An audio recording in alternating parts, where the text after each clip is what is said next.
señalaron. Dijeron igualdad, pero esta vez me separaron. Dijeron mucho, pero no se olvidaron de callarse. Cuánto odio por mi piel sembraron. Dijeron historia y la tergiversaron. Dijeron guerra, muerte, odio y nos culparon. Siempre. Enfermedades, epidemias nos contagiaron. Exterminación de mi fauna complace a tus mercados. Dijeron riqueza y todos se lo robaron. Oro, platino, diamante, a la fuerza se lo llevaron. Y la actualidad es tan triste que todo aquello que dijeron es lo mismo que hoy se dice más.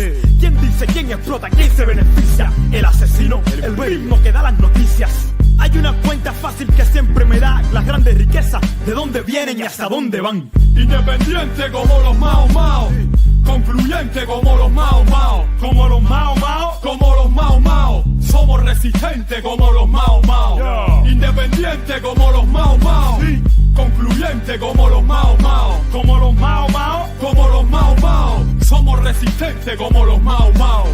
Nati Dre es afroresistencia, cultura ancestral, afrodescendencia, solidaridad. Esa es la esencia, la diáspora africana eleva la conciencia, conciencia negra, universal, progresista y transcultural. Negros y mestizos revolucionando, pueblos caribeños y africanos en un solo bando. No más explotación, colonialismo interno, no más confusión, supremacía blanca en el Babilón. Soy rojo, negro y verde, afroliberación. Mientras más negro, más represión. Somos creadores, recupera tu visión. Mi misión es educar con amor, contra el silencio, vivo sin temor.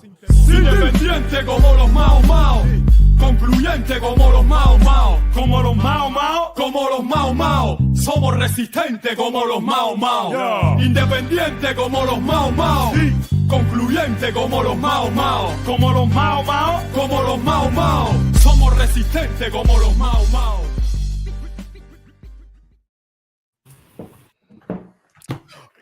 Peace. There's a lot of faces this morning. Yeah. What up? It's Friday. Yep. It is. Rise up, people. Rise up. Rise up, everybody. How's everybody? I'm doing all right, man. What about happy Juneteenth for yesterday. Doing okay. Absolutely. Yeah, happy Juneteenth to everybody. Hope you learned and were educating yourself into what exactly that holiday is. And for the white folks, it's not your holiday, but we'll save that conversation for another day. If we could start, just kind of what was your guys' events potentially you guys were a part of with Juneteenth? What's going on in your guys' second occupation and abroad as well? We got Comrade Fernando here joining us via France. So yeah, we're in full effect. How's everybody's Juneteenth? Let's start with that. Look, man, I didn't have to do any capitalistic work, because they gave me the day off for that. But you know that revolution doesn't stop, and revolutionaries never ever stop. But I was able to do some things that I really just wanted to do in community, as organizers and people who are involved in community. It seems like there's never enough time for us to just get it all done, particularly when there's something that we want to do versus what we are paid to do through our jobs. But yesterday I was able to spend time in community. I had the honor of attending a welcome address and keynote for the John Lewis Young Leaders Fellowship, for which I will be presenting a workshop on organizing tomorrow. So that was pretty cool to meet young people who are moving into the space of community change. I'm always happy to be in that space. No doubt. Indeed. Yeah, I didn't do much, man. I was first off, I didn't have to do any capitalistic work. So that was a good thing. But I studied some when I got up. I was reading on Gerald Horne's book, The Counter Revolution of 1836. I got out, saw some people. Being from Texas, I remember whenever we first moved to Texas when I was maybe 4 or 5, and I had no idea what Juneteenth was. You know what I mean? And then so again, you see, it's a time for organizing. It's a time for planning, plotting, and strategizing. But it's also time to be with your people and enjoy the community aspect of your community. You know what I'm saying? And so I was able to get out and see people and be amongst the people. So, you know, it was dope, man, not to have to work and be worried about all that, you know. Yeah, no doubt. What's And going on in France? What's going on in France, Fernando? hey man, I had to work for Babylon. You know, ain't no Juneteenth. Babylon must fall, man. Yeah, no doubt. But I had to work. But you know, there's no Juneteenth celebration here. But you know, on the 16th though was the day of the African child. So that's a commemoration that comes from Soweto, you know, from South Africa. And so, you know, what we do with our organization is that every year we have what we call the JDEAA, which is the Journée des Enfants Africains et Afrodescendants. You know, it's the day that we dedicate to the all African children of African descent and African children. And so for this year, it's going to be this upcoming weekend, so Saturday. So we've been preparing this. Dope. And every year, you know, we work on that. We try to, you know, educate the children, make sure we create a nice, you know, space for the community, raise our African pride and all of that. And yeah, it's a beautiful thing. We've been preparing it. It's always a lot of work. So we, you know, but yeah, we're good to go this Saturday, you know, and the children love it, you know, so it's all positive. No, that's wonderful. You know, I just want to say that I'm not going to call any names, but I'll just say that Maurice and Kwame, who come on here quite often from Friends of the Congo, told us very last minute about the Day of the African Child events that had already been planned. And I was like, you know, could have let me know. So Maurice, I feel a little left out right now, you know? Like if you're listening, which I know you will at some point. And you know what? Also, in the spirit of Juneteenth, I think I do want to say something and address something. This whole push with these, again, with these nativist organizations that are attempting to separate the diaspora from continental Africans and things of that nature, saying Juneteenth isn't for them. Yeah, cut it out, right? Because cut it out. First off, most Juneteenth celebrations that I went to as a youth, from parades in Fort Worth and all of this kind of stuff, was Pan-African in nature. You would see RBG flags. You might see some United States flags or whatever, but even then, it wasn't in the sense of what you got going on now, right? Being fans of, you know, assimilation into empire. But again, I don't. This idea that Juneteenth is not for our brothers and sisters of the diaspora and of the continent is whack. You know what I'm saying? First off, I've even seen Afro-Mexicans in Mexico with their own Juneteenth celebrations, right? Like, and it's a time for us to, again, you know, be amongst each other, learn, plan, you know, plan what we got going, you know, for the next year, all these kind of things. You know, that's what the early Juneteenth celebrations were about. So again, I just didn't want, you know, for our brothers and sisters abroad to feel alienated as if they couldn't celebrate with us, because we are one people. Absolutely. And this celebration is for all of us. All of us. Listen, even man, in Panama, they got a whole month. See? That's beautiful. Where they are celebrating their Pan-Africanism in Panama. You know, many people know, you know, Comrade Tortuguita, his family is from Panama, and that is one of the biggest things within their family. They're reminding us, like, this is the time when we're uplifting our Blackness. This is the time that during that time in Panama, everybody is walking around saying, my Black is beautiful. Everybody is holding events. In Panama, see? That connect. That connect the entire diaspora in Panama. Like, come on, y'all. We cannot continue to allow this assimilationist mentality to keep us separated from our roots. Like, let's get over it. It's like we know it as Pan-Africanists, man. We know it. Like, you know, it's like how we get. It's like us saying we can't celebrate the Haitian Revolution because we're not from Haiti, technically. Like, you know, you know. Of course, we're connected to our people being freed in the United States. It doesn't matter what countries. We're all, you know, connected to that. So we're definitely. Absolutely, man. Like you mentioned the Haitian Revolution, like our people were so inspired by the Haitian Revolution here, even in America. Of course. I mean, we named townships after Haiti. You know what I'm saying? We inspired rebellions. Absolutely. You know what I'm saying? So yeah, man, these people crazy, man. I just didn't want to. I just didn't, want our brothers and sisters to feel like they were alienated. These people are ahistorical, though, because if we know our history, we know that everything we've been getting inspiration from the U.S. to the continent, to the islands and back, and all the struggles are connected. So.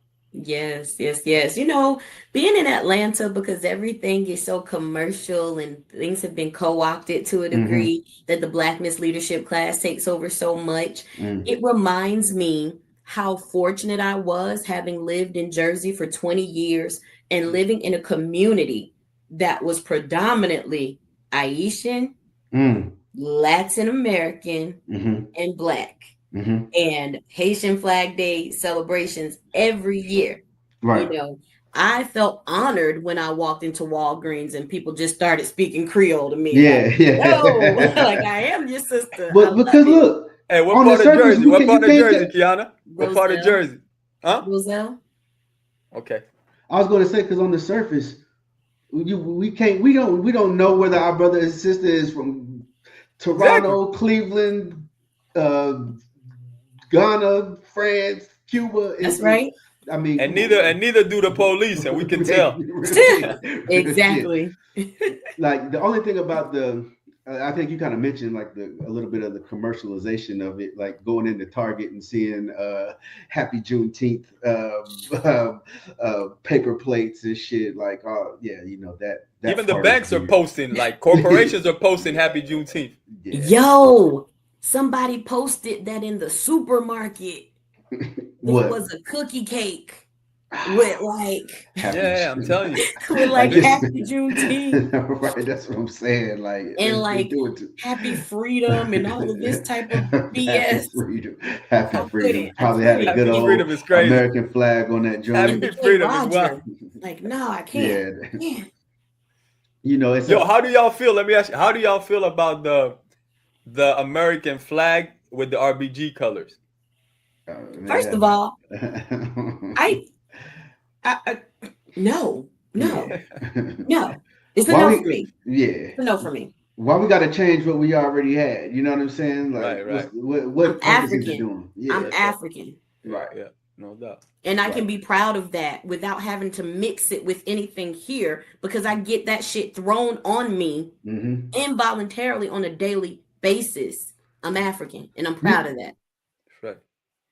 Come at us like though, like our, like as if we're dissing the fact that our ancestors, built this country with their labor and their ingenuity, and nobody's doing that, right? Like we're just not co-signing this imperialist bullshit that America be on, and acknowledging the fact that the history of that flag represents a history of enslavement, a history of theft, murder.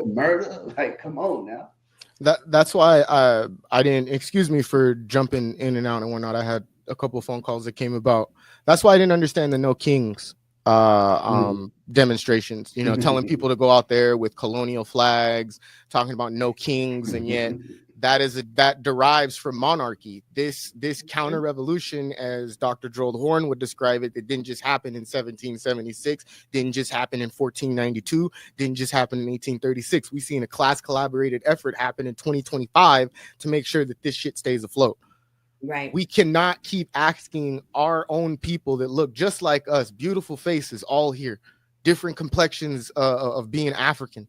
Can't keep telling us, wave those flags. Those flags have merit. And then you drape some ill-conceived notion that because or misusing one of the greatest thinkers of our time, Fannie Lou Hamer, misusing her words by trying to justify upholding that flag. That's not what she meant by any stretch. By any stretch. She was identifying what Rakim was talking about, a historical understanding and historical acknowledgement without conforming. You could acknowledge what your people have done for this occupation, but you could also combat it at the same time by saying, hey, we didn't even need to fucking do that. Right. So you see how like we get comfortable with like the house Negro mentality. We get comfortable with the slave mentality is saying that that's our flag because Master says that's his flag. That's not our flag. That flag represents kings just as much as it represents the oppression and the sickening genocide that they inflicted onto indigenous populations. Well, that flag, and especially when you have these nativist groups that are promoting the use of that flag amongst our people, what they're doing, as the 5% would say, is using that flag to shield their dirty religion. And their dirty religion in this case is assimilation into white supremacy. They don't want white supremacy to fall. They just want the colonial trinkets that come with white supremacy. And since they're not getting it, that's where the problem is. But if, I've had conversations with them, and you start mentioning what's happening in Africa and Latin America and the global South, and they literally don't know, don't care to know. Pretty much, they use weird terminology and shit like reparations are going to make us whole, right? Like reparations, I don't give a damn how much money we get and or how much land. Obviously, we would be owed that, but nothing can take the place of the mafa that our ancestors went through. And so, but again, this idea that America has the ability to make us whole by giving us some damn money and some land or maybe free education, is still ignoring our relationship to empire and status as internally colonized people, right? Like, so again, they just, man, you know what I'm saying? And they will wave that flag and hopes that, their masters will accept them and break them off a little bit of what they steal from the rest of the world. Yeah, no doubt, man. It's kind of, at some point, it's kind of our job to let them know better, but at some point it just gets tiring and we just can't do any more, because it's obvious that they haven't studied any of our great revolutionaries, and they even try to twist people like Malcolm and make and be like, yo, Malcolm is FBA or crazy things like that. But all these little recent, fake movements that have come up, lately, who I find that always has all the good answers for them, that, that's kind of like, perfect for them. There's a lot, obviously, like I said, but, Kwame Ture, he's got so many answers for these people, man. Absolutely. He's just real right on point. Because obviously he was a master in political education and organizing, but these guys here that we're talking about, they have no political education whatsoever outside of, like, look, you can't even have a conversation about capitalism without them being offended, because they are aspiring capitalists, right? They don't understand their position as wage slaves. You know what I'm saying? They think they're victims of the mental side, man. Yes, they are. Yeah. Yes, they are. Yes, they are. Yeah. It's tough. Yes, man. They are. Yeah, but anyway, I guess, Brother Isaac, do you want to pull up the joint we got? Maybe we can get through that real quick before our guest, yes, Dwayne Omowale comes on. Starting with Starlink. Yeah, I think that's an interesting revelation, because I'm not even sure what to make of it at this point. I think I'll give my comment, but we'll get into this breakdown beforehand. So Elon Musk activates Starlink over Iran after government shuts down internet access.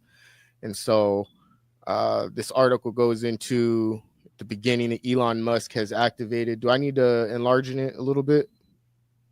Yeah, that's good right there. That's perfect. Right. Elon Musk has activated Starlink internet services for the Iranian public following internet restrictions imposed by the country's ruling regime.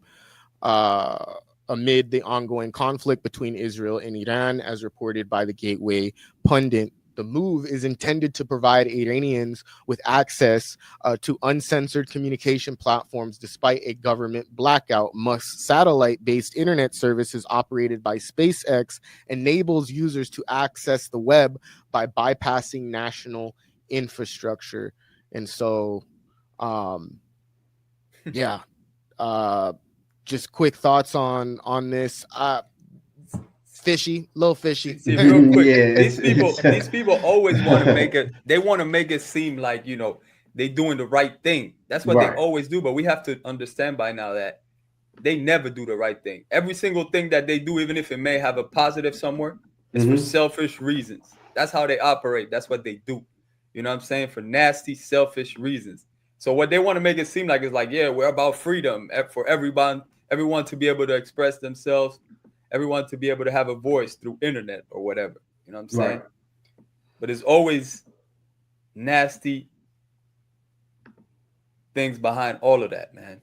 Mm-hmm. Like, what's the Trojan horse, man? Like, you know what I mean? Something, I don't know. It's just, obviously we'll never trust these people. We know this is not done out of the kindness of their heart and some type of moral compass that Elon Musk suddenly has. Like, I wonder, just from a strategic standpoint, what does that mean if the government felt strategically it was important to shut the internet down? I'm not saying whether they're right or wrong, but if they thought it was strategically in their favor to shut down temporary access to the internet, and Elon Musk says, "Nah, let's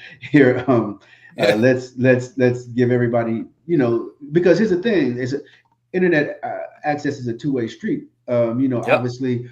Things can get out, but also things can get in. You know what I'm saying? And so it's a propaganda tool that usually works against us, because of the algorithm and because of who controls it. So it can be positive for us, and it is in many cases, internet in general, but it's used against us a lot more than other ways. So absolutely. What do y'all think? Yeah, no, I didn't want to interrupt Kiana. So I was like, You go ahead. I love that you bring up the Trojan horse. We have to look at one. Elon Musk is not doing this out the kindness of his heart. He's not doing this because he feels for the Iranian people. He is a part of a system that, again, wants to indoctrinate these people into believing that they need to overthrow their government. So Starlink coming in after the government has shut down internet communications makes Elon look like a really good person. Right. Okay.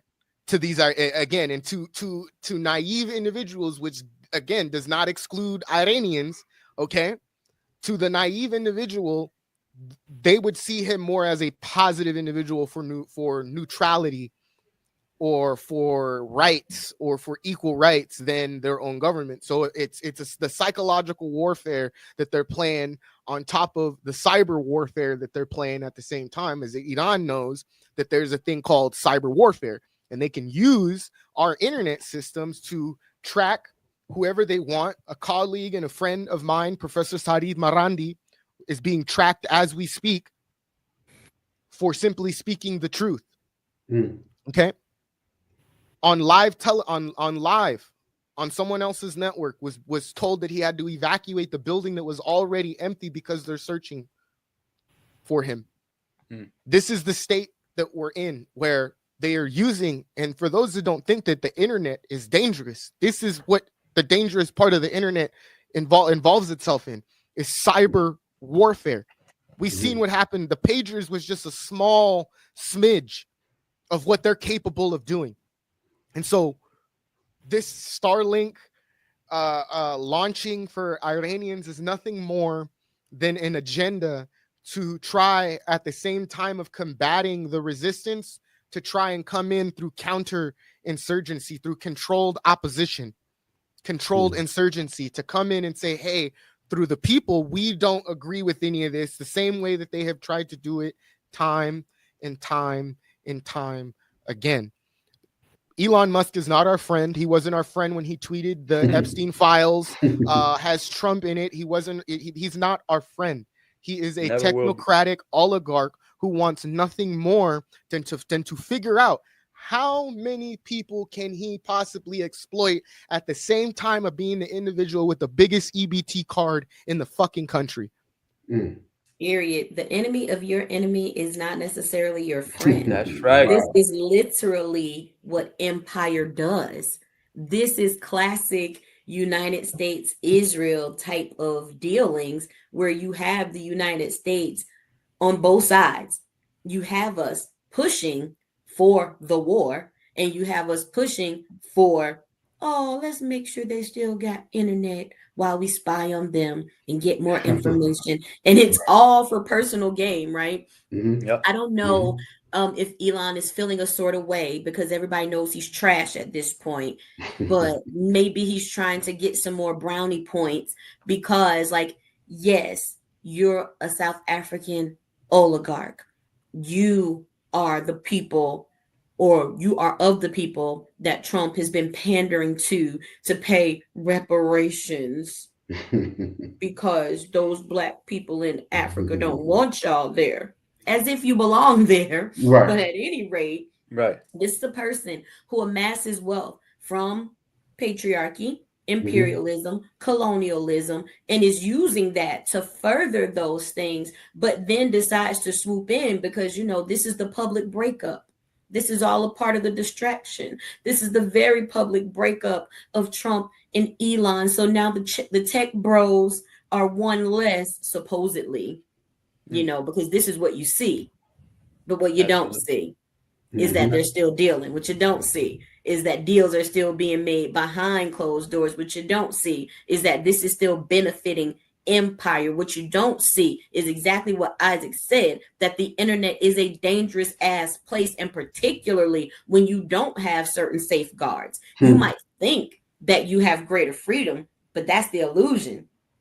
That is the illusion. Thinking, oh, I can bypass the government controls. I can make sure that this story gets out. Baby, your story is going to get out, and you're still going to be portrayed as a savage. Yep. You're still going to be portrayed as a person who's inciting war. You are still going to be portrayed as a country that's bullying little old Israel. And that is going to manufacture consent from the American people to bomb you. That is going to manufacture the consent for people to tell Congress to go ahead and declare war. That is going to manufacture the consent for people to forget about the fact that their children can't pay for college, but we're paying for it for every Israeli, right? It's going to be okay then because big bad Iran. It's the invention of reality, as Parenti would describe it, you know, through that manufactured consent. Our guest is here. We're going to take a quick break, you guys. I hope you guys are enjoying the Rise Up Morning Show. My name is Isaac. This is Rakeem, Fernando, and Kiana. We are just a few of the Rise Up co-hosts here. We come when we got the time, you guys.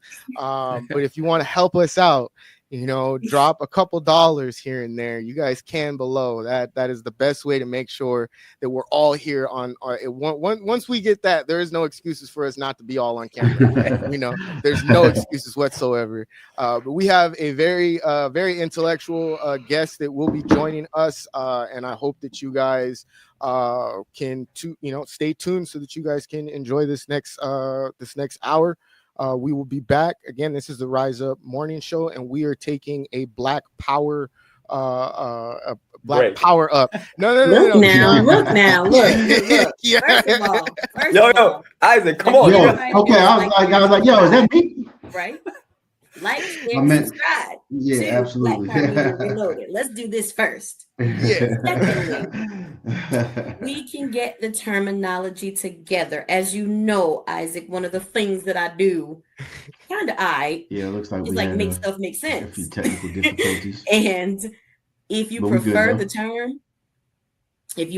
term break for Black Power, then you got to make it work. Because what we have to know is that Black Power can't take a break. Like, there can never be a real break on Black Power. But the reason why I term them Black Power Ups is because it's getting you up and ready for what we got to do, right? Because when you say Black Power, you put your fist up, right? Right. And we don't take right. a break. So I say Black Power ups. But if you would like to say that we are going to take a pause for the cause of amplifying Black Power, we can say it all kinds Kiana, of you an MC, man. You a real Look, MC. man, all I'm saying is what's happening is you're about to get some knowledge. That's what's happening. You're about to get some knowledge. So it Rise doesn't matter up. what you call it, but it's gonna be on point. That's not Kiana talking. That's K Jones. That's K Jones talking right there. We'll be back. We'll be back, you guys. Enjoy some Chairman O'Malley. You should tell her while we take this quick break. We'll be back, you guys. Rise up.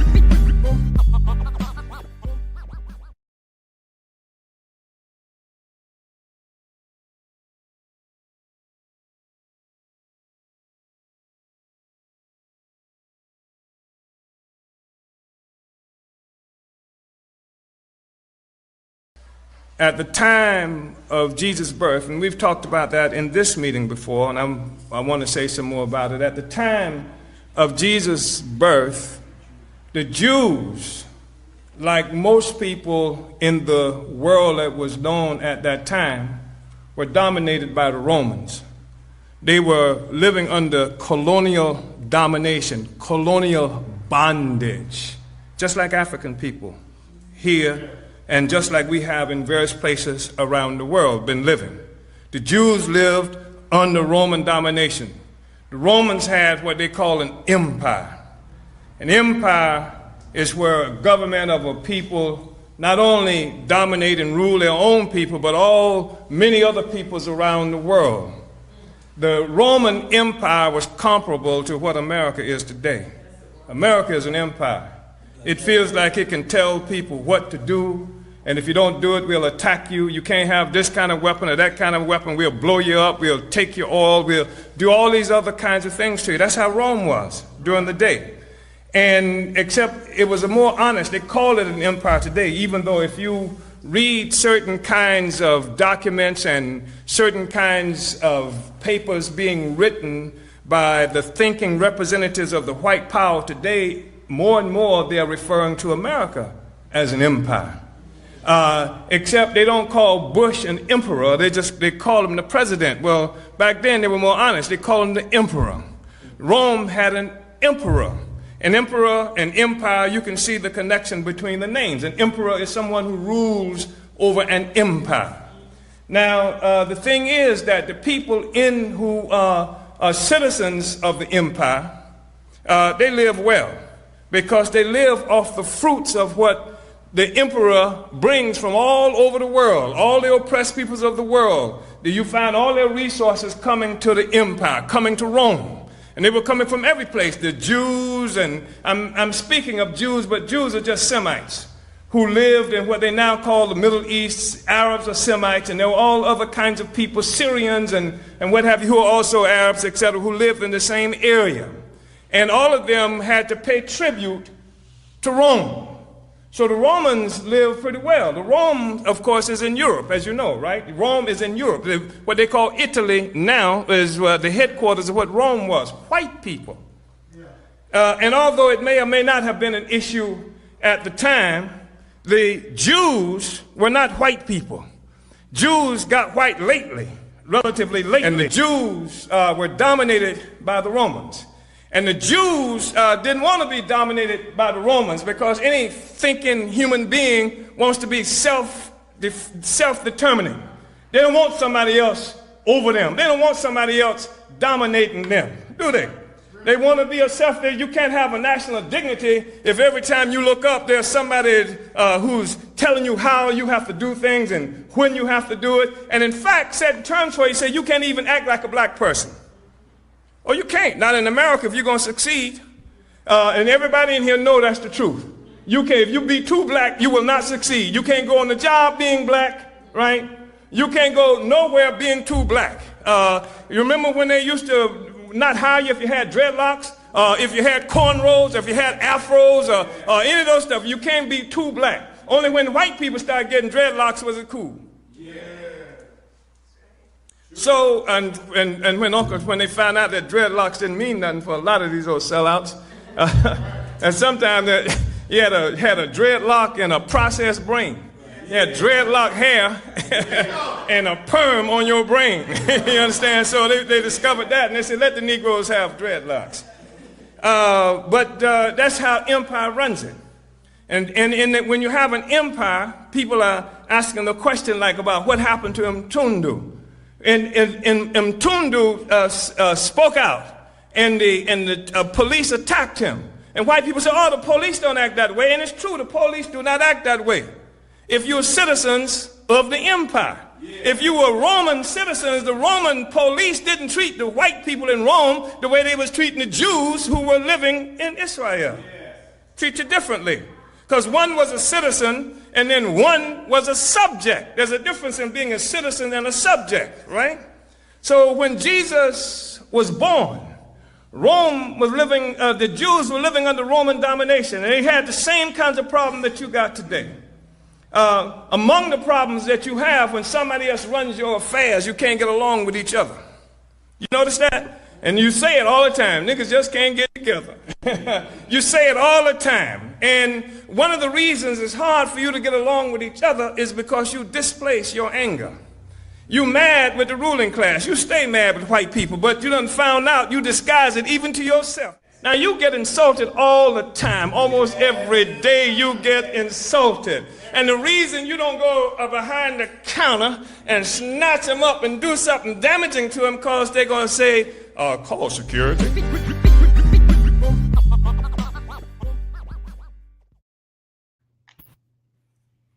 Eyes up. Peace. Chairman Omowale.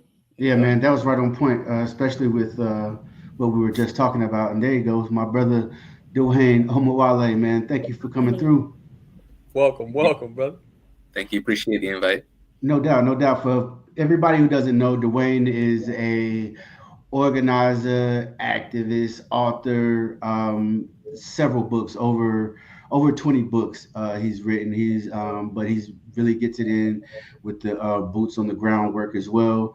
And he's here to talk with us about Togo and what's happening in Togo. And so thank you again for coming through. Thank you. No doubt, no doubt. So first thing, as somebody who's been, doing this work for a while, specifically, what was it about Togo that kind of, caught your attention and made you want to, start helping the efforts down there? So the most immediate thing that caught my attention in Togo, I became involved in 2017 when there were protests going on at the time. And what caught my attention was just the commitment of the Togolese people. I saw the videos and the photos of the people out there protesting. And even though the government sent out the military to suppress the protests, to open fire on the protesters, what I saw was the resilience of the Togolese people. The fact that no amount of repression caused them to, stop what they were doing, caused them to not continue that struggle. So, to me, just that resilience and that commitment to freedom was very inspiring. It was very inspiring seeing videos of Togolese people protesting, fighting back against the attempts to suppress the protest. So that immediately caught my attention. But for me, what's particularly important about Togo, and one of the reasons why I've been so committed to the liberation struggle there, is that I'm not sure how many people are aware, but Togo actually has the oldest neo-colonial military dictatorship in Africa.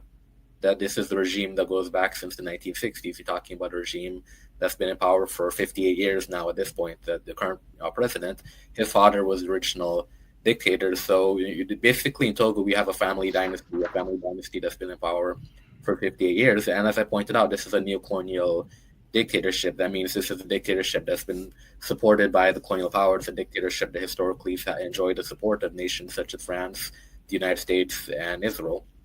So in addition to being inspired by the resistance and the resiliency of the Togolese people, what also really what really caused me to get involved, and what really made me want to support that effort is just understanding the importance of what Togo means in a geopolitical context. As I pointed out, this being the oldest neo-colonial dictatorship on the continent, if we could liberate Togo, it would go a long way towards setting an example, setting a model for what liberating African nations from dictatorship, liberating African nations from neocolonialism looks like. And in recent years, with everything going on in the Sahel, I think Togo has also taken on greater significance in terms of the geopolitics they're talking about, because now what we're seeing in West Africa is a shift towards a revolutionary Pan-African vision.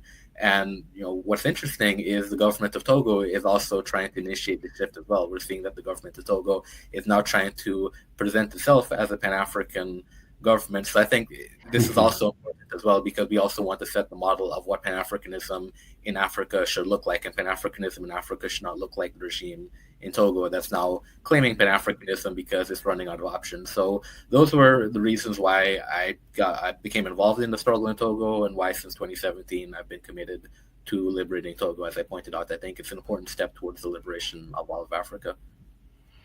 Indeed. We're definitely going to get into some of what you just mentioned, because I think it's important. But correct me if I'm wrong.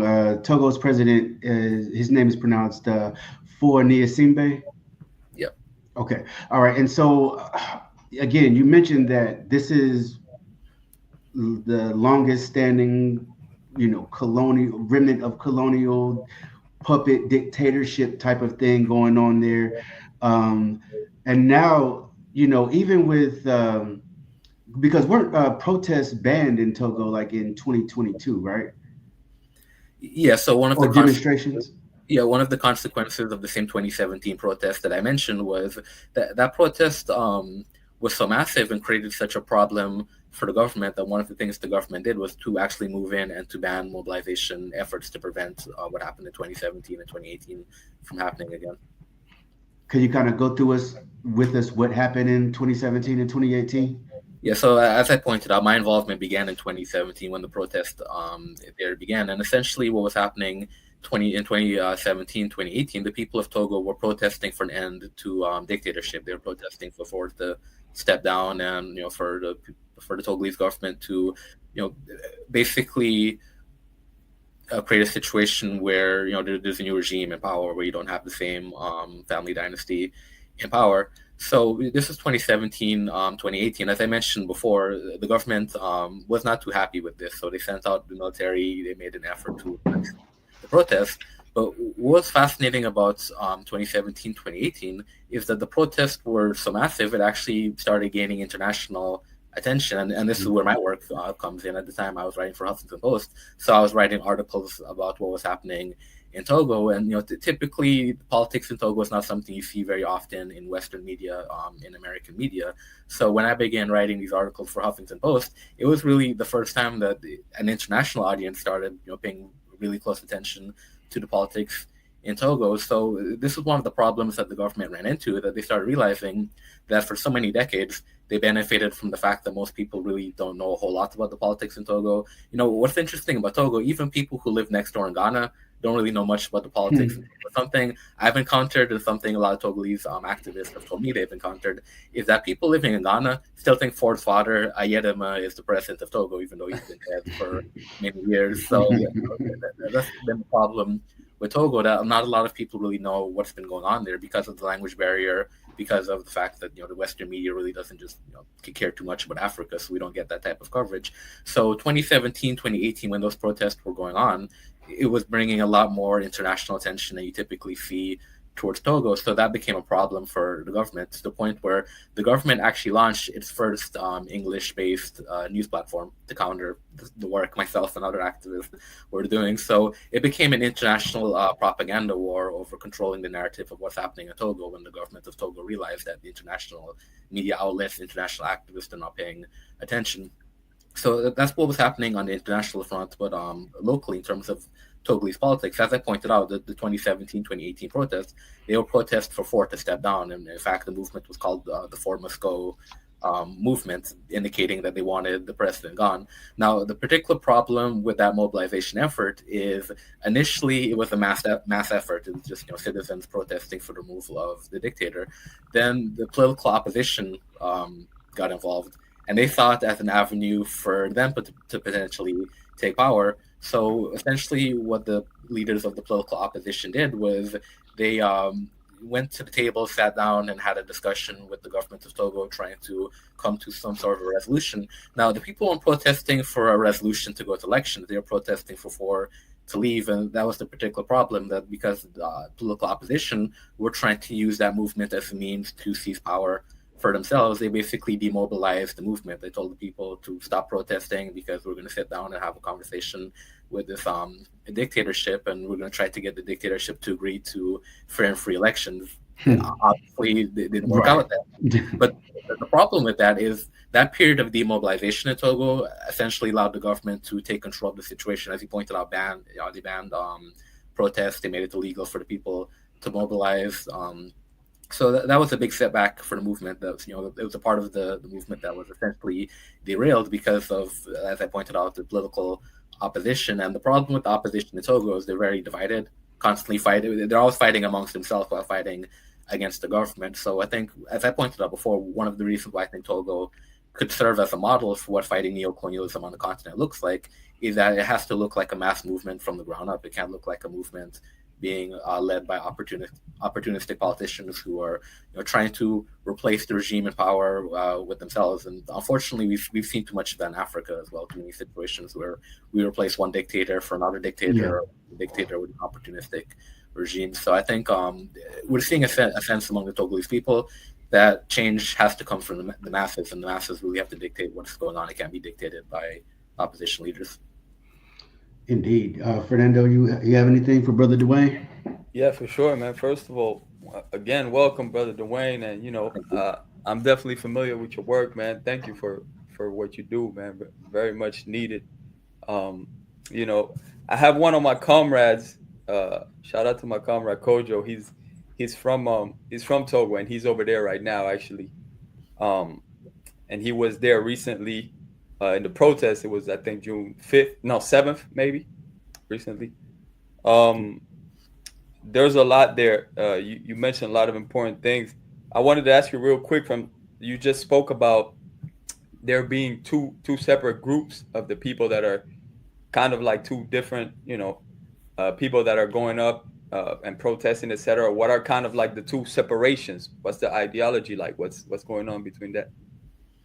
Well, as I pointed out, it's not, I don't know if I would say it's a separation necessarily. It's just a situation where historically in Togo, since the dictatorship has been in power, you've had a political opposition. But as I pointed out, the opposition itself was divided. Matter of fact, in 2017, 2018, what happened was there was a coalition of opposition parties that eventually fell apart when each of the parties in the coalition started seeing that if we're going to an election in Togo, that's a potential opportunity for my party to win and the coalition. And it's not just Togo. I think historically that's always been the problem with coalition. Coalitions in politics in general. I'm from Ghana, and in Ghana, the last government that's in power was the coalition government that fell apart over similar issues. So that's why I made the point that when we're building these movements have to be mass movements, because too often we see, not only in Africa but in other parts of the world, that coalition governments tend to breed opportunism amongst the parties involved. So that parties might come together in a coalition to fight against a particular government, but when opportunism starts coming up in the ranks of the coalition, the parties will then turn on themselves to try to get power. And unfortunately, the situation in Togo was that infighting among the different opposition groups actually allowed the government to take control of the situation. And as I pointed out, initially when the people were protesting, it was 4 must go. It wasn't the protest to go to elections. It wasn't the protest to change the constitution, to allow the president to have more terms in power. They wanted foregone immediately, but the opposition tried to negotiate a situation where they could go to elections, and it didn't work out that way. And as I pointed out before, not only did that allow the government to take control of the situation in terms of banning protest, but something that happened recently is that the government of Togo actually changed its constitution. So whereas previously Togo had a political system that's much like the United States in that you go and you elect the president directly, they instead adopted a parliamentary system. In the parliamentary system, you don't directly vote for the president. You vote for the political parties or the members of the political parties, and the party that has the most seats in parliament then gets to select who the president is. So that adds another layer for where he can't be voted out directly. To remove him, you have to remove his party from power. But the other problem with that is because of the change of the constitution, he also created a unique system where there's now 2 presidents. So he's the president of the Council of Ministers, and that's the position without term limits. So that's a situation where, for many years, the people of Togo have been fighting for reinstatement of term limits because that's something he removed. Now he completely changed the constitution where he has a position that has no term limits. So he has no term limits, and you can't vote him out of power directly. You have to remove his entire political party from power. So that's the reality we're seeing in Togo, that in some ways, since 2017, 2018, since those protests, the government has actually entrenched itself even more in power than it had been before. Yeah. And if I can add on to what you were saying, like earlier you spoke about like the resilience of the people of Togo. And also I know that, even just organizing basically over there is basically not allowed. So the fact that the people are able to still resist in that way is definitely something to tip our hats off to. Let me ask you about this. I know that one of the obvious things that show that the government of Togo is in bed with the West is the port. I don't know if you can speak a little bit about that. I know the port in Togo is I think in Lomé. The port in Lomé is the biggest port in West Africa, and I'm hearing that it's the Bolloré Group, which is a huge multi national corporation, is the one controlling what happens over there in that port, what goes in and out. Could you add on to that? Do you have any information on that? I could provide some historical background to what you're talking about in terms of the financial interest in Togo. And again, this is why I make the point that I think Togo's liberation is an important step towards the liberation of all of Africa, and also why I stress Togo being the oldest military, neo-colonial military dictatorship, because another important fact to keep in mind about Togo is where the first military coup in Africa, in post-colonial Africa, took place. And there's a particular reason for that the president, Salvinius Olympio, his vision for Togo was not just political independence, but economic independence as well. That included creating independent currency for Togo.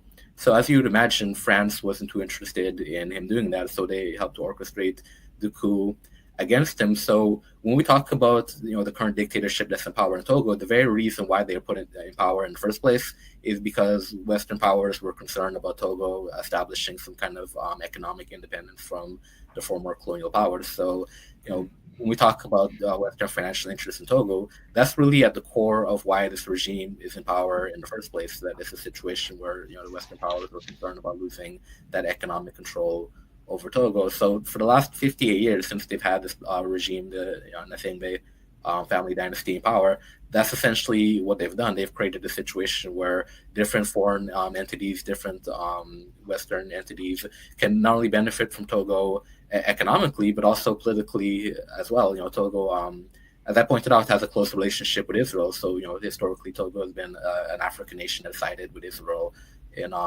different situations.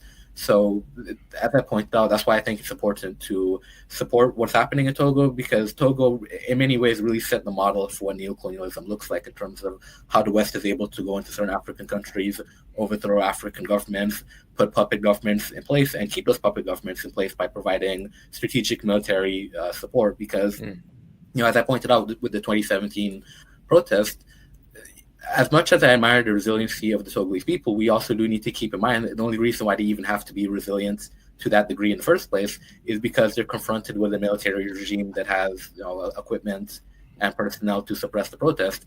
Well, where do you think the training for those personnel come from? Where do you think the funding for the equipment come from, and where the equipment come from? Togo does not manufacture the military equipment that they use to put down the protest. So one of the important things that I came to recognize with Togo and with many other African dictatorships is they need that Western support to even sustain themselves in power in the first place, because without that support, they don't even have the means to oppress their people when the people rise up. So that's why understanding the Western connection to Togo is very important as well, because this is a regime that historically has actually relied on support from Western governments to sustain itself in power. Indeed. One thing that I was, I was kind of reading some things that you wrote, and you were talking about some protesters and people that were mobilizing in the street who have been imprisoned and are now political prisoners.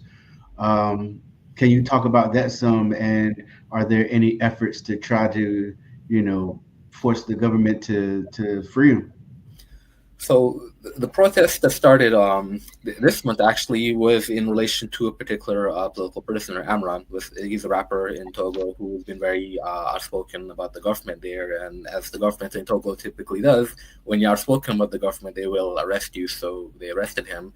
So part of the renewed protest that we're seeing in Togo is actually a call for the release of Amran and the release of other political prisoners in Togo as well. And I mean, even going back to when I got involved in 2017, those protests as well at some point became a protest to release political prisoners, because that continues to be a very serious problem in Togo, the issue of people being imprisoned by the regime, the issue of political prisoners. So since I've been involved, one aspect of that struggle has always been the freedom of political prisoners in addition to removing the dictatorship. But as I pointed out, the renewed protests that are taking place is a mobilization effort for the freedom of Amran and other political prisoners. Indeed. Free all political prisoners at home and abroad. So as far as, what I guess, people that are not physically in Togo, what are some things that they can do to, assist the people there?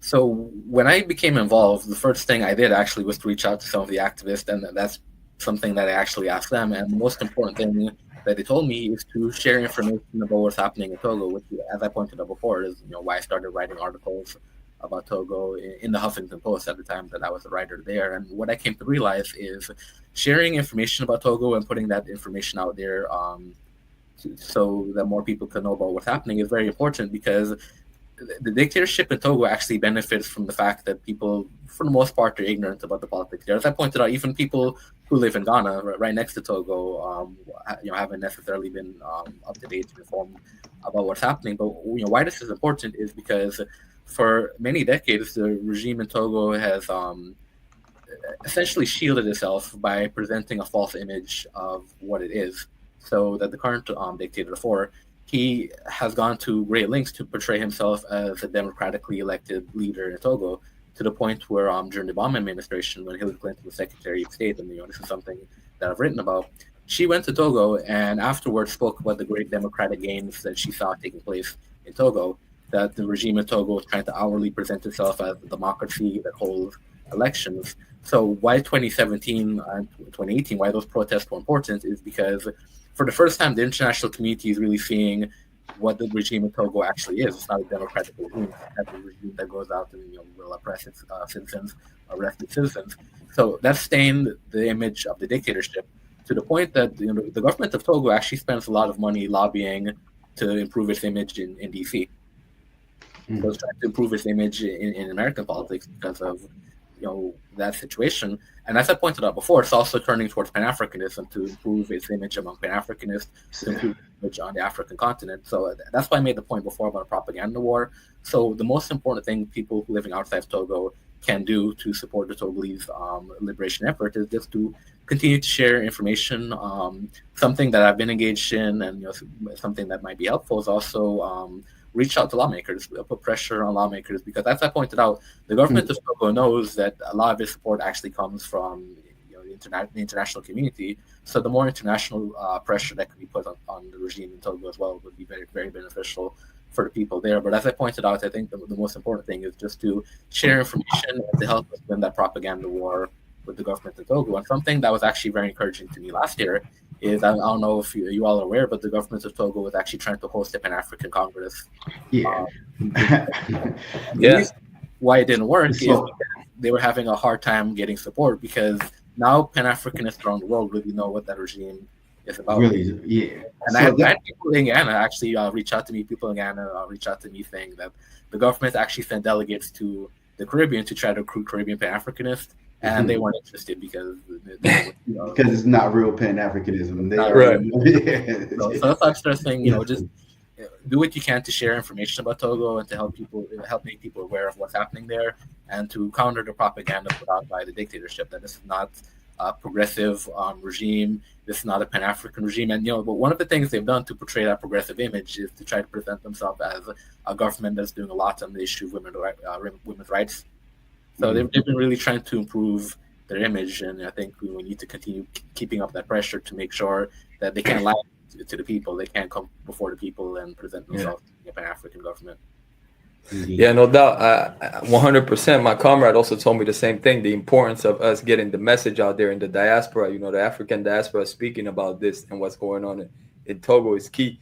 And also, it makes me think of the importance of real Pan-Africanism, what you said about Ghana, because Ghana being so close, if we had a mass of Ghanaian people really, struggling, being ready to be underground with the people of Togo, that would be a beautiful thing. But speaking about, that what they wanted to set up as Pan-Africanism in Togo, etc. Recently, I know it's always been going on, but really recently, I'm seeing a strong push of, our enemies trying to co-opt Pan-Africanism, and this is serious. And so, without getting too far away from Togo, but could you speak a little bit on that? So when I saw that the government of Togo was hosting or trying to host a Pan-African Congress, I wrote some articles about that very topic, and it became particularly offensive to me as a Guyanese, because when I went to the website, they had some pictures of different Pan-Africanists to promote their Congress. One of them was Sylvanus Olympio, which I thought was interesting, that the regime that killed Olympio is now using him to promote Pan-Africanism. But what I found offensive was they had Walter Rani's image there as well. And that was something that Walter Rani spoke about very often, that Walter Rani was critical of this very thing, of certain governments trying to utilize Pan-Africanism to uphold neo-colonialism. And I wrote an article pointing out that that's the very thing that Walter Rani fought in Ghana. That in Ghana, Forbes Burnham presented himself as a revolutionary socialist Pan-African leader, even though his policies didn't necessarily reflect the things that he's preaching. And one of the issues that Walter Rani had with Burnham is he didn't even view Burnham as being a legitimate president of the country, because the CIA actually had intervened in Ghana to help Burnham in power in the first place. So you're talking about president of Ghana who's presenting himself as an anti-colonial Pan-African socialist, but he's only there because the CIA put him in power in the first place. So this is an issue that we've seen throughout the Caribbean, throughout Africa, and even throughout the United States as well. Certain people not only presenting themselves as Pan-Africanists, but also attaching themselves to other revolutionary ideologies as well. This is something that's been going on for a very long time. So what we see in Togo is a continuation of that opportunism, the continuation of certain people proclaiming to be Pan-Africanists to really shield what it is that they're trying to do. And as I said, it was offensive to me to see that they were using Walter Rani, of all people, to support of course, something he was calling out. And I remember a point that Kwame Ture made that it's interesting that in Africa, Pan-Africanism really speaks to the aspirations of the African masses in such a way that no African leader on the continent could actually come out against Pan-Africanism anyway. So Kwame Ture made the point that even if leaders in Africa don't agree with Pan-Africanism, they have to pretend that they do anyways, just because that's how strong the Pan-African spirit is on the continent, that leaders actually have to pretend to be Pan-African. Because when you go down the list of very prominent neo-colonial puppets in the history of Africa, you'll find that very few of them spoke out against Pan-Africanism. Mobutu was a big supporter of Pan-Africanism. Senghor in Senegal, same thing, was outwardly a Pan-Africanist.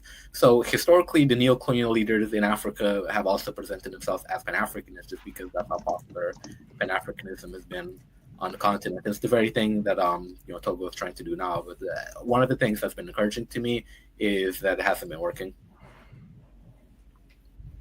Absolutely. Yeah, for sure.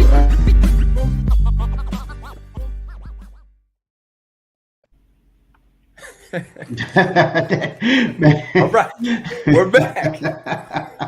We're back.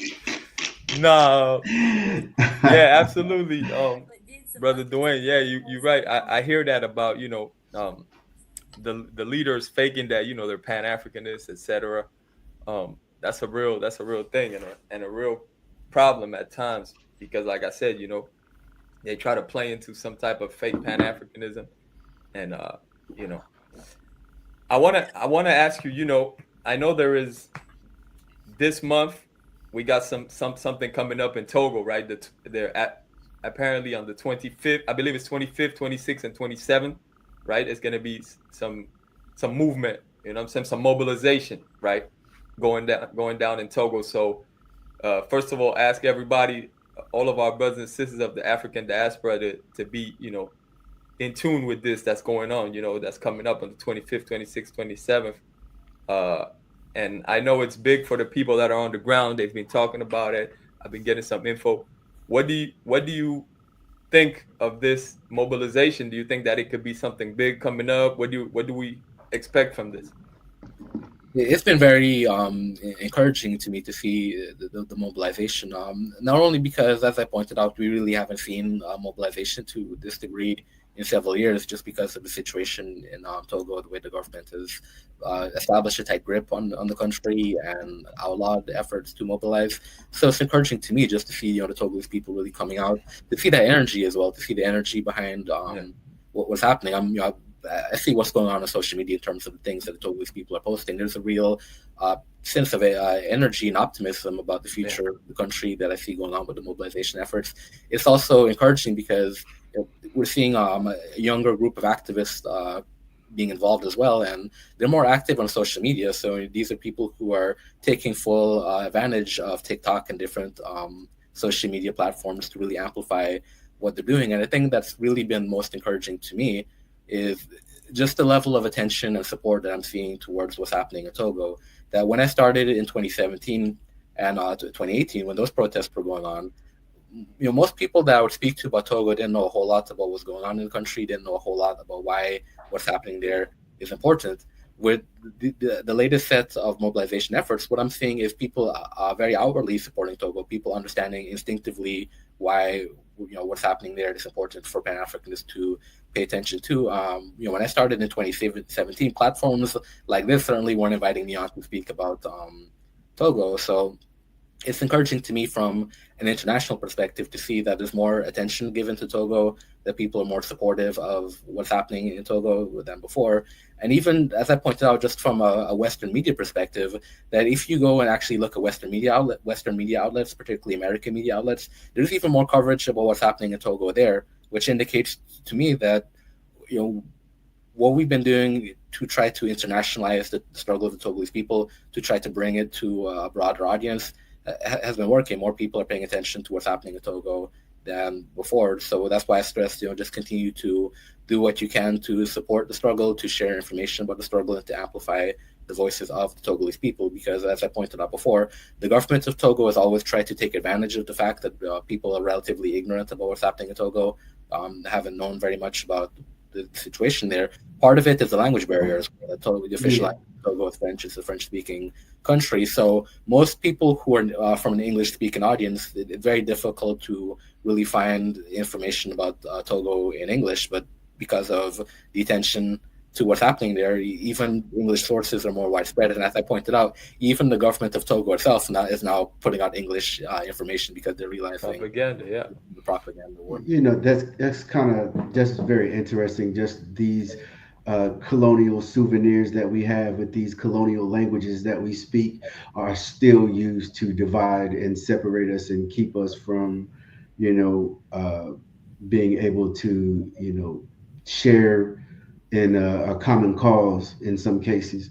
When we look at like what's happening in Burkina Faso and, you know, with Captain Ibrahim Traore, and like, do you feel like that revolutionary spirit is kind of like rubbing off on, you know, I mean, I don't want to say it's responsible, obviously, for like anything that's happening in Togo, but do you think that the overall spirit in West Africa and parts of West and Central Africa as well is kind of, you know, like this revolutionary spirit is bubbling amongst the people, and people are tired of these colonial regimes and having their resources, you know, extracted by the West and their labor exploited? And, you know, because this idea that Africa is a poor country, right? When the whole entire world is eating and living off of Africa's resources. And it's time for Africans to be able to control what comes out of their own soil. But just asking, like, do you think the revolutionary spirit is high right now in West Africa? Very much so. So I mentioned before, one of the things that motivated me to get involved and to support the struggle of Togolese people was the resilience that I saw demonstrated by the people in the face of the military oppression. But the wider context of what was happening in 2017 is, when we talk about Burkina Faso, we have to remember that Blaise Compaoré was in power for a long time. 2014, it was protests that actually took him out of power. So that the people in Burkina Faso were mobilizing against colonialism even as far back as 2014 when they removed that dictatorship there.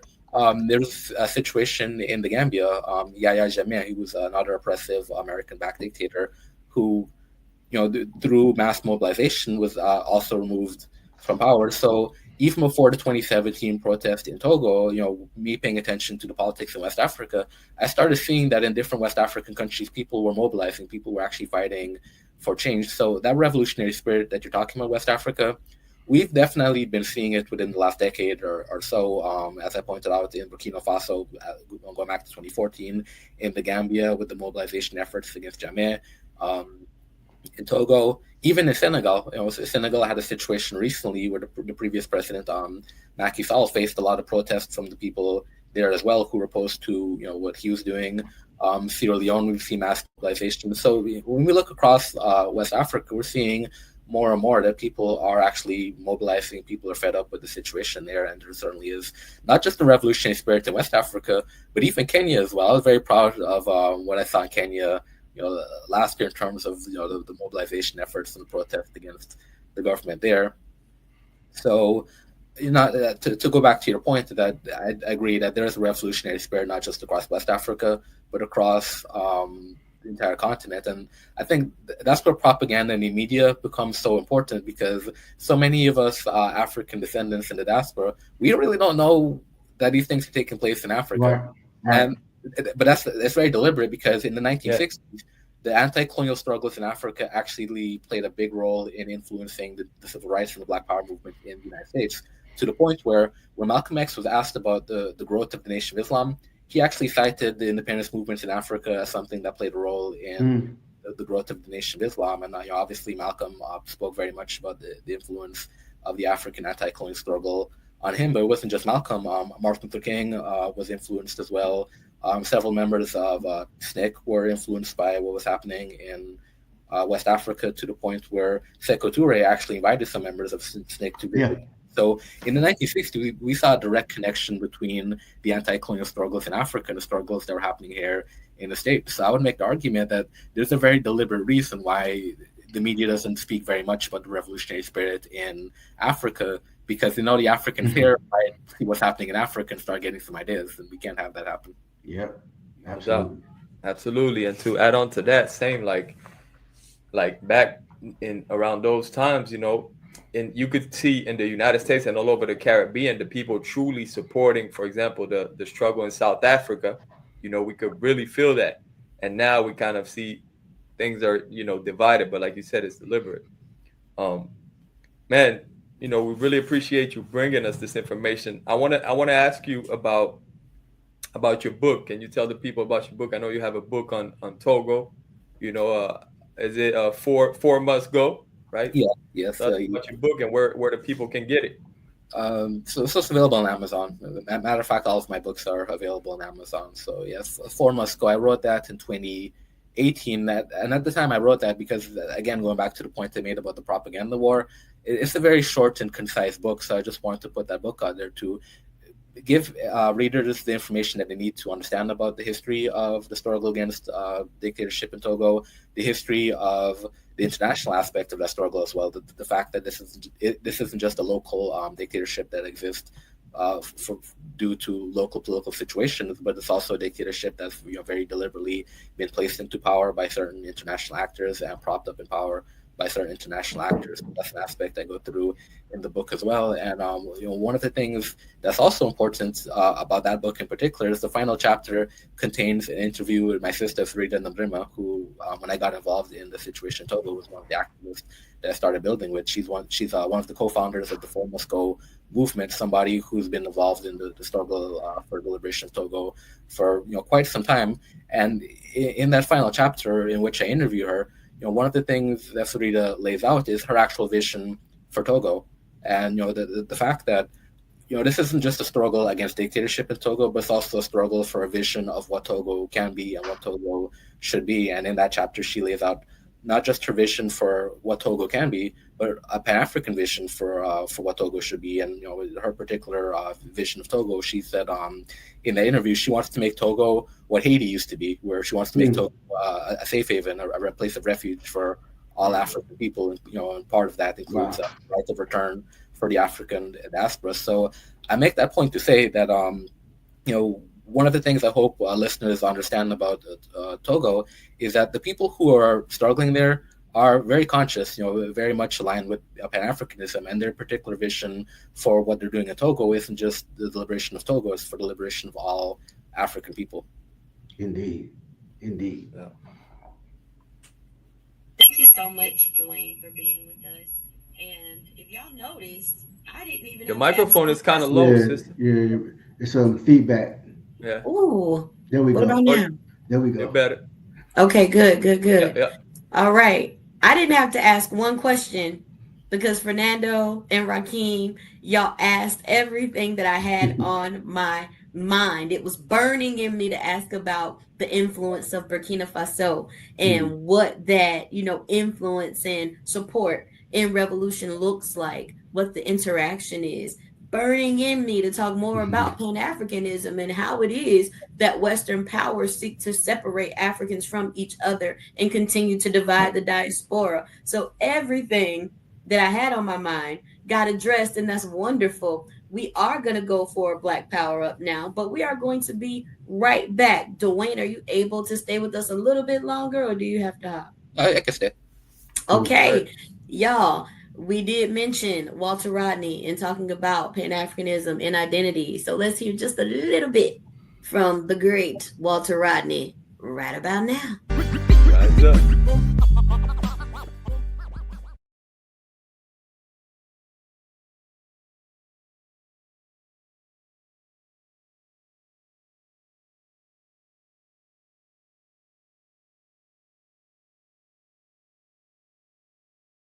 Africa. In San Francisco, on African Liberation Day, Brother Walter Rodney, an African historian, noted both the importance of African Liberation Day in terms of our African identity and some of the root causes for our problem of identification. I have met brothers and sisters who say that their mother tongue, quote unquote, is French, Spanish, Dutch, Portuguese, as well as English, which we speak. And because of this, we have a problem of identification. We do not know whom we are. And that is why this gathering is of great symbolic importance, because it is an act of identification. We are saying that we identify with the African people of the African continent. We are saying that we are an African people. And when we make this identification, have no illusions about the fact that this is a very revolutionary initiative. It is a rejection of every other form of identification which the white society has asked us to accept. Let me draw your attention to something which white universities and white libraries practice. And this is a university community. Numerous universities lie around this land. You go into their libraries and check the Library of Congress cards. Under Europe or European, you will find all entries listed concerning the continent of Europe. You will also find entries listed about Europeans in East Africa, Europeans in North Africa, Europeans in Asia and Australia. Look under the Chinese, you will find entries listed not only for mainland China, but for Malaysia and for the Chinese in North America. But look on the Africa and the Africans, the only entries on the Africans relate to the continent itself. There are no entries on the Africans overseas. There is no such category. Africans who have been raped from the continent mysteriously disappear and become Negroes.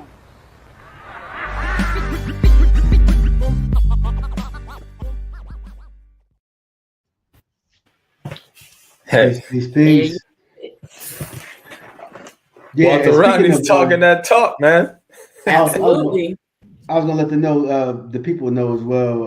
I got it somewhere over here. I was looking for it during break, but brother Dwayne has a book on Walter Rodney as well. So whenever you're looking for the Togo joint, make sure you get that one too.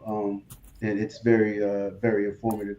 You got it over there, Fernando? No, man. Unfortunately, I don't have it, but I do have another one. Unfortunately, this one is not in English though. It's from the president of our organization. He wrote this one on Walter Rodney as well. Okay. It's really great. Yeah, there's some pretty great work out there. Walter Rodney is one of our greatest, Oh yeah. Obviously. The clip that we just saw is really, inspiring, and it says a lot, you know what I'm saying? Yeah, indeed. I know we'll be probably wrapping up soon, but what are you guys' thoughts on, what's happening in Iran and Kiana? I already know.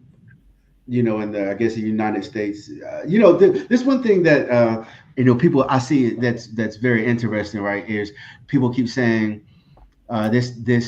It's like, I guess they're trying to frame MAGA as having a conscience or something, especially with this whole Tucker Carlson type of thing, that interview that we saw with Ted Cruz and all of that. But one thing that I'm noticing is the way that they're trying to frame this is if America is deciding whether or not they are going to join this quote unquote war.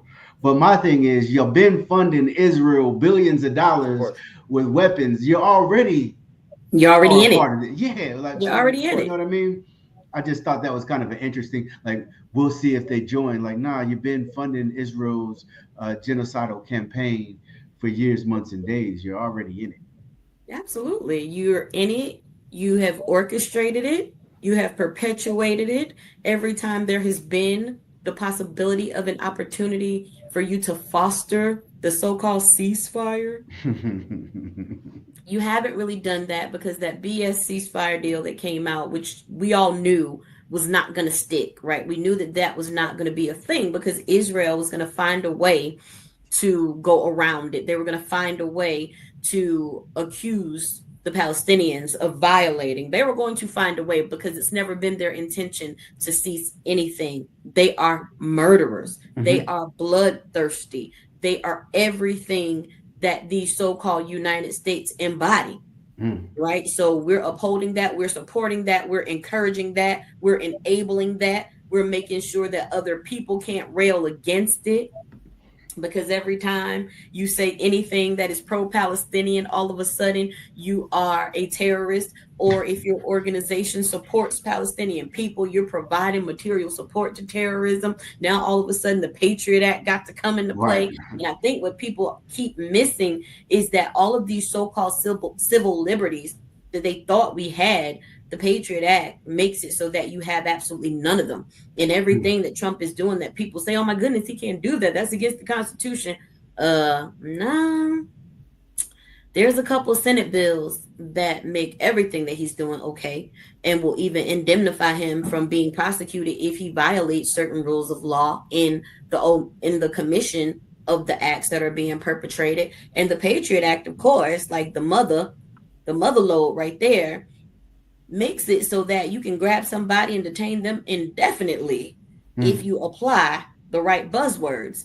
So all of these things that people believe we're going to be protected from because of whatever the Constitution is supposed to be, people got to wake up and understand that the only thing that we can do, the best thing that we can do, is to organize in community for our own liberation and be independent of this system, because this system was never made for us to be free. This system was never built for your benefit or my benefit or my children's benefit. There's no way that we can work within this system to get anything that we truly need for our own liberation.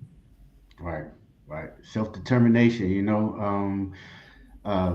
whenever we look at what's happening in, I guess, the Levant area and Dwayne, how did, in your opinion, just from a historical aspect and a geopolitical aspect, how do you feel like this connects with, Africa, right?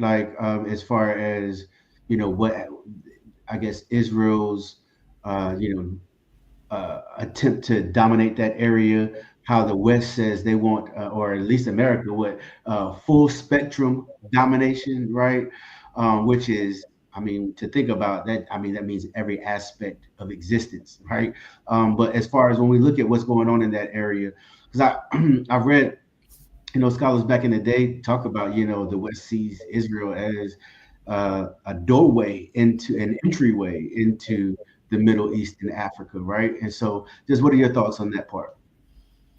Yeah, so first you were asking about the connection to Africa, and I made the point that when we talk about the dictatorship in Togo, Israel is one of the regimes that historically supported the regime in Togo. Wow. So there is that direct connection to what we were talking about before. But that region of the world, it's actually very important from a geopolitical standpoint, because when we think about great empires throughout history, that's a region of the world that many of those great empires have sought to control.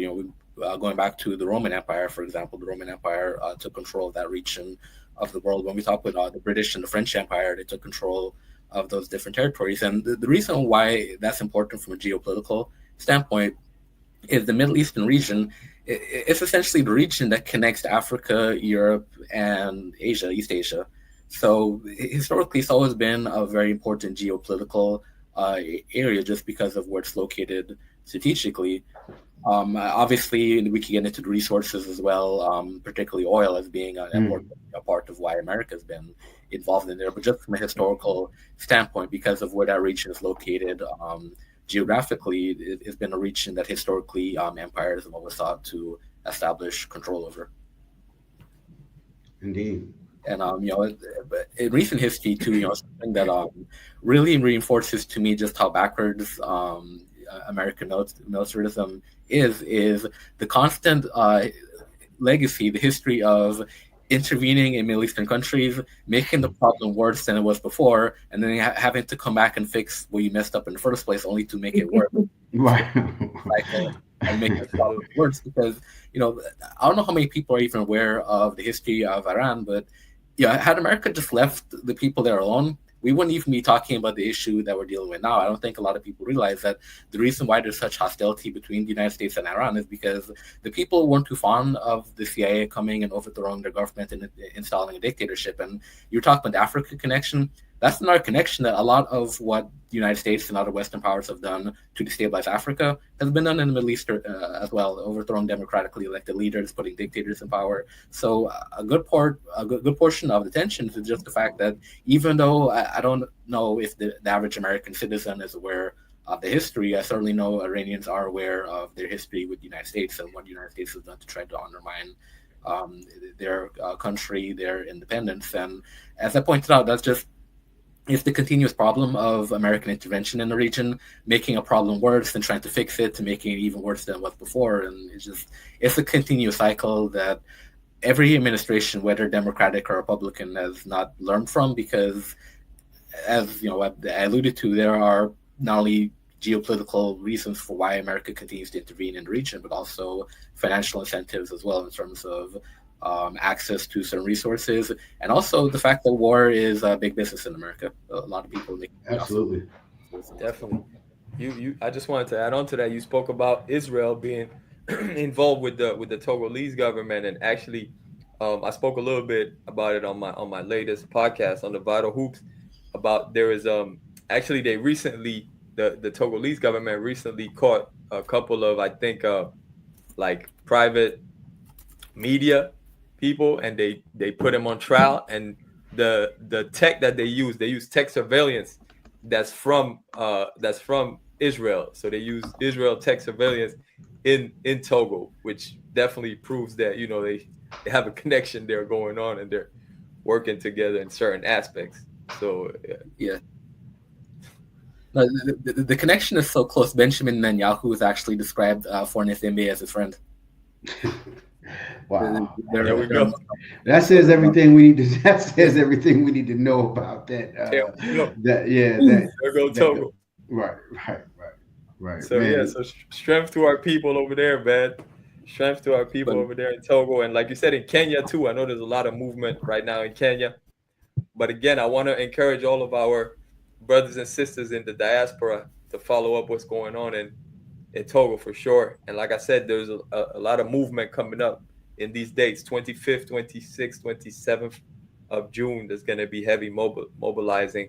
So we can support at least from just letting it be known, you know what I'm saying? Online, educating our people in the streets, posting it online, all of that, it's important. We need to get the word out. That's what we can do from here at least. Yeah, absolutely. Absolutely. So I know it's almost that time. Brother Dwayne, again, man, we appreciate you coming on, but not only that, all of your efforts offline and your writing, and I know you're a busy man, and you still take time to do what it takes to add on to the liberation struggles of our people at home and abroad. For everybody that may want to read not only your books, you have a lot of articles out there. Let them know how they can find you on social media and how they can read some of your works. Yeah, so the articles you're referring to is off of Medium. So just put my name up on Medium, and those articles will be there as well. Although I've taken a step back from writing on Medium, I don't write there as much as I used to because of other obligations and how busy I've been. But anyone who's interested in finding my writings, primarily they're on Medium and on Amazon as well. All my books are available there. For sure. Hey, thank you, brother. We need that. We need that. That level that you bring. You know what I'm saying? As far as writing and everything else that you do, we appreciate you, man. Thank you. Absolutely. Thank you so much, Dwayne. Well, y'all, it has been quite an informative day. Yeah. I think we got you off to a good start this morning. I feel like we got y'all off to a good start this morning. And we'll help you get energized for this upcoming weekend. Yeah, absolutely. Sure. Look, put some work in. Things to be done. Things to be done. And you know what, y'all? I will also just remind us to take joy as much as seriously as we take work. That's right. Let's not leave out the joy. We have to have some joy in this resistance. And there is joy to be found in the resistance. I know one of the things that I take great joy in is seeing more and more young people get energized about Black liberation, seeing more and more young people, and I'm speaking specifically about young people around me who are 17, 18, 19 years old, 20 and 21 years old, who are saying, your age now. So they're your age. Like they get it now. I'm like, yeah, y'all, you get it. You see what I'm out here doing. You see why I'm over here looking crazy all the time, and don't nobody want to come to my church and shit because they like, whatever. Hey, it is what it is, but it's necessary. And it's also, though, very important just to make sure that we are not all doom and gloom, because we deal with a lot of heavy stuff. We really do. But we have to remember that we have to keep some joy in all that we do so that we can continue in as much as we do to spread love and lift each other up, because we do what we do because we love our people. We do what we do because we want to see a better world than what we've been navigating through. And God damn it, I'm determined to see this shit in my lifetime. Yeah. Y'all know Preachers be telling people that all they joy and happiness finna come when they reach heaven. Yeah. Now we getting that here. Yeah, absolutely. And I'm you know, determined to get some of that right now while I live and breathe. And if I take my last breath before it really happens, then I know I got people who are going to carry this torch to make sure that it happens. That's why we got to make sure we keep this joy in the resistance, and that love is at the center of it all. 100%. And that joy is directly linked to our health. And we need that, you know, and our health, whether it's mental, physical, you know, spiritual, we got to stay healthy, man. It's necessary. They don't want us to be healthy because, that's right. You know, obviously, those of us that are, you know, putting in the work, that are into, you know, revolutionary Pan-Africanists, we need to stay healthy. And that's the key. That's my message for our people, you know. Our health is primary. And then from there, we can do the work. But so, yeah, we gotta, like you said, we gotta make sure we find that joy, keep that balance, because, you know, it's a marathon. It's not a sprint, you know. That's it.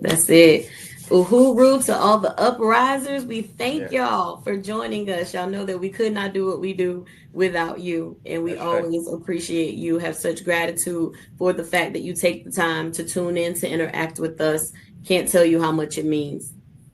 No doubt, man. Y'all have a dope weekend. You know what I'm saying? Stay out of trouble. Appreciate you, Dwayne, for coming through. Thank you, Dwayne. Yeah. You know what I'm saying? Hopefully we have you back on soon, man. We got to. We got to. Yeah, for sure. Yeah, shout out to Natasha Kalanji and Boona. And Boona, definitely. And Ikemba. Don't forget about Ikemba. You cannot forget about Ikemba. Appreciate you, man. And Isaac, because I don't know, he done left this real quick. Yeah, he dipped off on us, but Isaac actually did have to take care of something that was really urgent, something emergent regarding Leonard's case. So Isaac and Kalanji are handling some business as it relates to Leonard Peltier. I am praying and hoping for the best. Yeah, most definitely. Rise up, everybody. Hoodoo. Bye, y'all. Peace.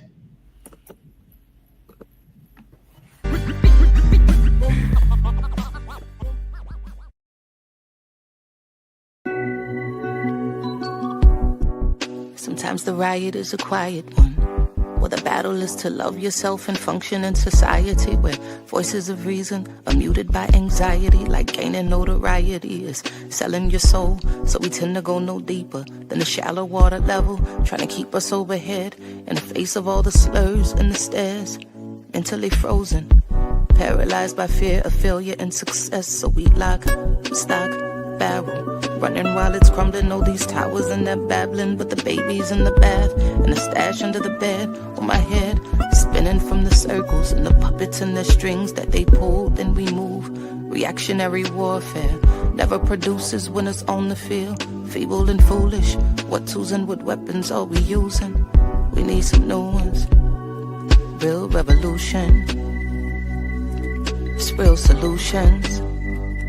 But we've taken on the ways of the ones who conquer with their guns and religion and division. Got my inner me looking like my enemy. Real revolution, where my inner me really a mirror for the galaxy. New time, brand new paradigms, new contracts to sign. They thought that this would all be televised, though it's happening right before our very eyes. It's on the inside, with their guns cocked. When that rock drops, standing on the rooftop, praying that the mountaintop can live inside the valley. People tell me the reward is somewhere off in heaven, like heaven's only in the sky. Like chariots are swinging, like God is something separate from yourself, from your wealth, from your lover, from your neighbor. Oh, your savior is coming in your own name, coming with the face the same. Real revolution, it's real solutions, where we've taken on the ways of the ones who conquer with their guns and religion and division. Got my inner me looking like my enemy. Real revolution, where my enemy is really a mirror for the